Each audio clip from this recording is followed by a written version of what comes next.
So, in the midst of going back to cinema, I could have watched Godzilla vs. Kong for the third time, I could have watched The Little Things, I could have watched the Oscar-winning Judas and the Black Messiah, I could even watch the Oscar Best Picture-winning Nomadland. But instead, I chose to watch Peter Rabbit 2, The Runaway. Whew, what a bad decision.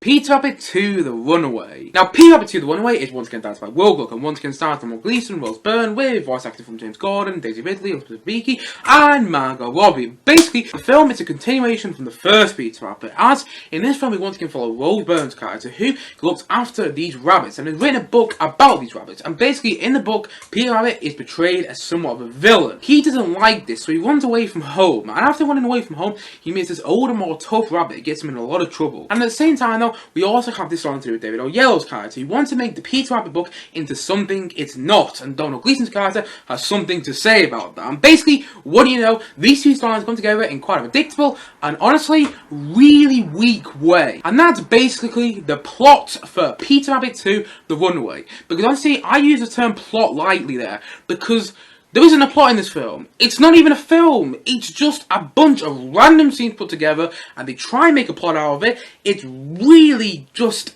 It's surprisingly awful. Because the thing is, I actually kind of enjoy the first Peter Rabbit film. I mean, I must admit, it's nothing special. I just remember the first time I watched Peter Rabbit, I was just like, what the hell is this? But then the second time I watched it on DVD, and I remember quite enjoying it actually. And so I actually kind of enjoy the first Peter Rabbit. I mean, by no means is it a masterpiece. It's not brilliant or anything. It's not even that good of a film, but it's kind of enjoyable to watch in my opinion. But this film is surprisingly awful. Honestly, I just wanted to go and watch this film and have a bit of enjoyment with it. I enjoyed the first one. I wanted to sit there and enjoy myself with this film when I went to go and watch it at the cinema, and honestly I just sat there thinking, this isn't a film, it's a bunch of random scenes put together, and I'm not entirely sure what audience this film is aiming itself at. And this is just so many problems with this film. It's all over the place. It's not even a film. That's one of the big problems with it.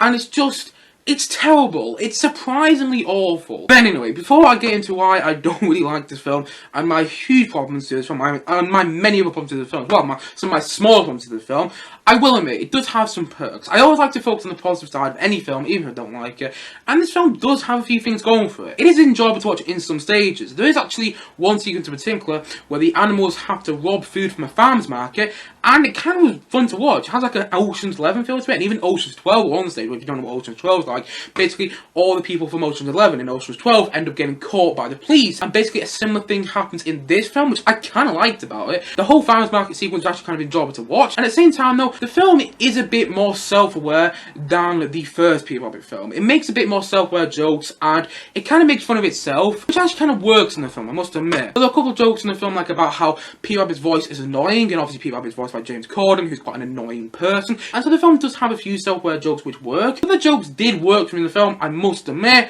Most of them didn't, but some of them worked for the film, I must admit. And at the same time, though, the film does have a good score, well, a good musical score, where it sounds a bit Bond-like in some stages, which is intentional, because towards the end of the film, it gets all a bit Bond-like and do some, like, Bond-type action sequences, although very toned down from Bond. There's nothing really like Bond at all, but there's a couple moments in the film where the musical score sounds like Bond, and it's intentional, it actually kind of works in the film. And at the same time, though, I can see why a younger audience, you know, an audience full of children and kids would actually quite enjoy this film. In fact, I went to go and watch it from the cinema, in a cinema full of children, just absolutely full of children, and they were all really enjoying the film, laughing along with the jokes, and just really going along with it. I can clearly tell where this film would work for kids. Personally, for me, it just didn't work. And yes, I'm not its target audience, don't get me wrong, I know that, but the thing is though, I think the best family films are films like The Incredibles, films like Wallace and Gromit films, like Chicken Run or How to Train Your Dragon, films like are primarily aimed at a younger audience, but if a family sat down to watch a film, even an older one would get something out of those films. You know, I can imagine adults sitting down to watch Wallace and Gromit and getting something out of those films, or I can imagine, you know, adults sitting down to watch The Incredibles and get something out of that film, you get what I mean? Obviously those films are primarily aimed at kids,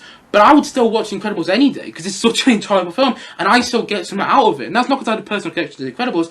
I only got into The Incredibles about 5 years ago. And that's the thing with those films, you know, you can still watch them at an older age and still really enjoy them. I can't imagine a older audience going to watch Peter Rabbit 2, The Runaway, and enjoying it. I can't at all. I can maybe see adults watching the first Peter Rabbit and kind of enjoying it, but I can't see the same happening with this film. And I don't really know what happened in the making of this film. It's not a film.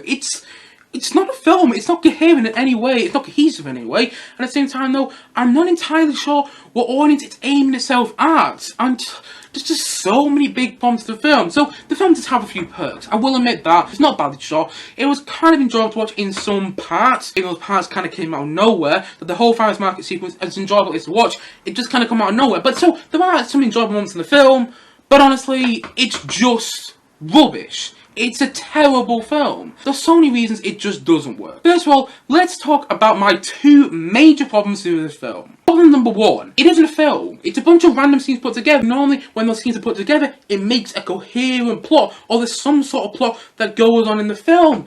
There's no plot in this film, really. I mean, I described the plot at the start of the review, but honestly, that's what they try and make sense of. But the plot moves so all over the place. It's just like, I'm sorry, what would you go from there to there? That was pretty quickly. And the way characters meet up with each other again, the way Byrne's character and Domhnall Gleeson's character find Peter Rabbit after he runs away, it's like in the middle of a dark alleyway in London. So, in just randomly in London, they just found him in a dark alleyway. It's like, okay, it could have been anywhere in London, but it happens to be this dark alleyway where Domhnall Gleeson's character and Byrne's character happened to find him. And just like, I'm sorry, what? And it's just things like that in the film which really don't work. And just the way the film moves is just so messy and all over the place. And yes, this is a kids' film, and yes, obviously I'm not the target audience for this film, but still, I would watch something like the Wallace and Gromit films, or The Incredibles, or How to Train Your Dragon, or Chicken Run, which I read out to you on this channel, and I'd go, okay, that's a coherent story, and that's working for me, even though I'm not the primary audience for this film. But I can't say the same about Peter Rabbit 2, which is annoying. I sat there thinking, are we seriously just moving from there to there to there to there to there to there to there? Literally, there's moments in the film where characters just randomly walking on a hill. I'm like, why are we here right now? There's one moment in the film where Domhnall Gleeson's character and Byrne's character talking about how they want children, and on this hill in the middle of nowhere, and basically the rabbits were messing about and everything. The rabbits were with them, not really sure the rabbits were with them at that moment. On this hill in the middle of nowhere, I'm just like, why are you here at this moment in the film? You were just at London about a second ago, and now you're here, and it just things like that in the film which don't work. And at the same time though, I'm not entirely sure what audience this film is aiming itself at. Like, in so many ways. And honestly, like, there's jokes in the film which are clearly aimed at an older audience. Jokes which children wouldn't get. Like the self-aware jokes. As good as some of those self-aware jokes are, like, I mean, making fun of Peter Rabbit's voice, which is quite funny in the film, as good as those self-aware jokes are, sometimes you will actually have moments where the characters turn to the screen and wink and go, like literally, there was a moment where they made fun of Peter Rabbit's voice, and one of the other bunnies turned to the screen and literally went like this. And I'm literally sat there like, what is that? Kids aren't going to get that joke. But then you look at most of the other jokes in the film, and they're aimed at kids. Like, there's one joke in the film where this rabbit burps for about a minute, and I mean, I didn't find it funny, but all the kids in the cinema were laughing their heads off. And so you can clearly tell that most of the jokes in the film are aimed at kids, but then you get these other jokes which are more self-aware, and it's like, kids won't get that joke. But this film is clearly aimed at itself with kids, or is it? There's so many moments of something like that. At the same time though, the soundtrack of the film is brilliant. Honestly, the soundtrack of the film, I don't really know what it's trying to do. Like, the songs in this film are just all over the place. Right, so I'm on Spotify right now, I'm looking at the soundtrack for Peter Rabbit 2, The Runaway. And honestly, this is what the soundtrack consists of. This is no joke, go and look it up on Spotify if you don't believe me. Alright by Supergrass, that's quite a good song. Okay, Runaway by Slade, not a bad song. Perfume by Jones Jr. Boulevard of Broken Dreams by Green Day. I can't imagine children really liking Boulevard of Broken Dreams by Green Day in this film. And then That's Not My Name by the Ting Tings, that brilliant song. Okay, so we go from Alright by Supergrass, good song, quite enjoyable listening to that song actually, to Boulevard of Broken Dreams by Green Day. I'm sorry, what is the soundtrack of the film? And one of the most annoying things about the soundtrack of the film is when the songs are being played in the film, you will literally have a squirrel, and I'm not even joking, this is actually in the film, you literally have a squirrel pop up in the scene and start singing the song when Peter Rabbit's walking past, and I'm just like, I'm sorry, what is that? Like, a squirrel, I'm not even joking, will start singing Boulevard of Broken Dreams when Peter Rabbit's walking. You literally, there's one moment when Peter Rabbit runs away, and you get Boulevard of Broken Dreams playing in the background by Green Day, I walk a lonely road, only road that I ever know. And you literally have this squirrel singing the song by the side of him, just randomly popping up, like, why is that? And the squirrel, no offense to whoever's voicing the squirrel, but they can't sing at all. And literally it's like, take that squirrel out of the film, and at least the songs would actually kind of work in those scenes. But just the soundtrack alone just shows you this film doesn't know what audience it's trying to aim itself at. Is it trying to be a bit, oh, we're making fun of the Peter Rabbit books? Or is it trying to be like, okay, we're aiming itself at kids, but then you have songs like Boulevard of Broken Dreams in there, which I can't imagine kids really liking that sort of music. I can't imagine a young audience really getting to grips with some of those self-aware jokes in the film, understanding why Peter Rabbit's voice is annoying, understanding why some of the other self-aware jokes in the film work kind of well. I can't see a younger audience getting to grips with those jokes in the film. And so those are the two big problems of the film, the two biggest problems of the film. There's lots of other problems as well, don't get me wrong, we've gone on to that very short TV, but those are the two major problems of the film. The fact that it's not a film, it's just a bunch of random scenes put together and they try and make a plot about it, but it doesn't work. And at the same time though, the fact that the film doesn't know what audience it's trying to aim itself at. I didn't understand some of the decisions made in the direction of the film. At least the first film is clearly a film aimed at a younger audience. This film, I can't say the same about that. There's this whole boxing sequence between David Owyello's character and Domhnall Gleeson's character, which was just like, seriously, they're boxing? Like, I'm not even joking, there's a boxing sequence in the film between those two characters, and I was like, what? What is this? What significance does this have to the rest of the film? And at the same time though, I don't know if it was just me, but I felt like Byrne and Domhnall Gleeson were giving off worse performances than they were in the first film as well. I quite enjoy watching Domhnall Gleeson in the first film. I think he's great. I'm a huge fan of Domhnall Gleeson as an actor, and I quite enjoyed watching him in the first film. But in this film, it feels like both Byrne and Domhnall Gleeson are giving off worse performances. It feels like they signed on to do two films, and they didn't really want to be there for the second film. To be honest, I don't blame them. And at the same time though, the film is just, it is really all over the place. We need to actually talk at one stage in the film about Peter Rabbit going into space. I'm not joking. That's actually a plot point in the film. David Owyello's character wants to make these Peter Rabbit books into something they're not, and he actually talks about one stage taking Peter Rabbit into space. That actually happens in the film. He talks about taking Peter Rabbit into space. There we go about that. And at the same time though, okay, spoilers, you can watch Peter Rabbit 2, I'm going to list some spoilers here, but there's one sequence in the film where basically Domhnall Gleeson's character and Peter Rabbit have to work together to try and get all the animals back because they've been sold away to other owners now, and basically you have to get all the animals back, so like the deer, the fox, the frog, and all the other rabbits. And basically, that whole sequence just comes out of nowhere, can I just say that now? It comes out of nowhere, and the way that sequence takes place is just like, what? I'm sorry. Like, literally, they go from place to place trying to get all the animals back, and literally the new owners of these animals are literally like, huh?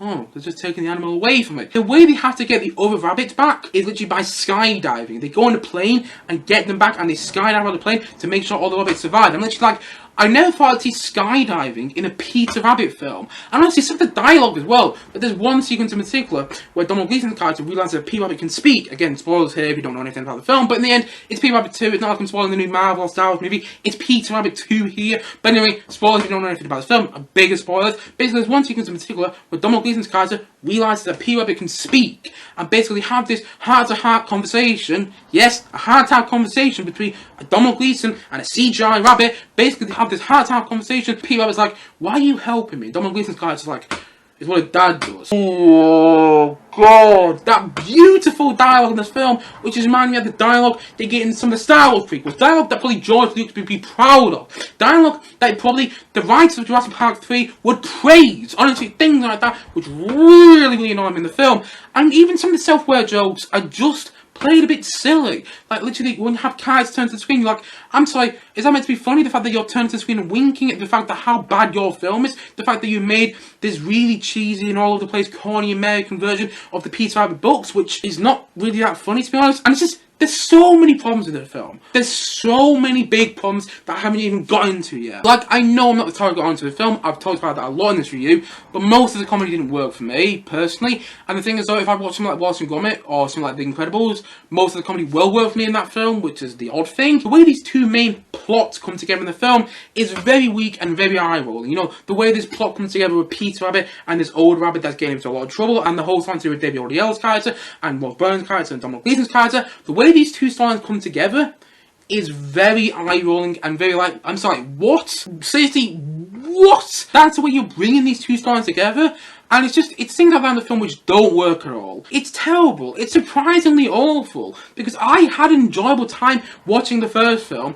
And the thing is, though, I I just sat there with the second film thinking, what the hell is this? This isn't even a film. It gets to the end of the film, it's like, is that the end? Is that seriously how they've ended the film? Because honestly, the end of the film is rushed just like that. They do the Marvel formula, where they put in a mid-credit scene, and in this mid-credit scene, there's a huge plot point that happens, and I was just like, why did you put that at the end of the film? That would have been better, just put it at the end of the film. Because I remember when I was sitting in the cinema, half the families had left by the time the mid-credit scene came up, and it was quite important mid-credit scene to the whole grand schemes of the whole Peter Rabbit story that started in the first Peter Rabbit film, then continued on to the second Peter Rabbit film. But even then, it's not that important. I'm talking about Peter Rabbit as if it's like Star Wars. No, Peter Rabbit's Peter Rabbit in the end. Of course they would do that. It's stupid. It's all over the place. The way they plot me forward is terrible. It's a terrible film. And honestly, I wish it was kind of more enjoyable. You know, saying about the first one, I kind of enjoy it. But this film, I just sat there like, I'm sorry, what?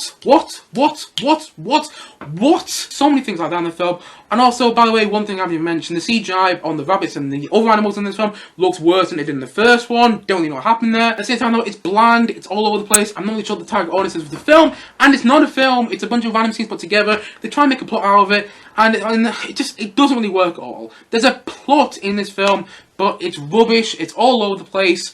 And it's such a bad film, it really is. Like I said before, yes, I'm clearly not the target audience of this film, but I can still sit down and watch Wallace & Gromit films, Chicken Run, or How to Train Your Dragon, and still really enjoy those films. I sat down to watch Peter Rabbit 2, The Runaway, really wanted to enjoy it, because it gives me no pleasure in saying this film is bad, but honestly, I sat down to watch the film, really wanting to enjoy it, and in the end, I just sat there thinking, what the hell was that at the end of the film? All in all, I'm going to say Peter Rabbit 2, The Runaway, I'm going to say it's about a 2 out of 10. I always like to focus on the positives of a film in some sort of way. Yes, the film is surprisingly awful. It is a terrible film, but it does have a few perks. It is enjoyable to watch in some moments. I will give the film that. The film is enjoyable in some parts. I don't think the musical score is bad. I actually think it kind of works well with the film. And at the same time, though, I can see why a younger audience would enjoy this film. There's jokes in the film which are clearly aimed at a younger audience, and I was sitting in the cinema full of children, and they were all really enjoying the film, and I'm really happy for them.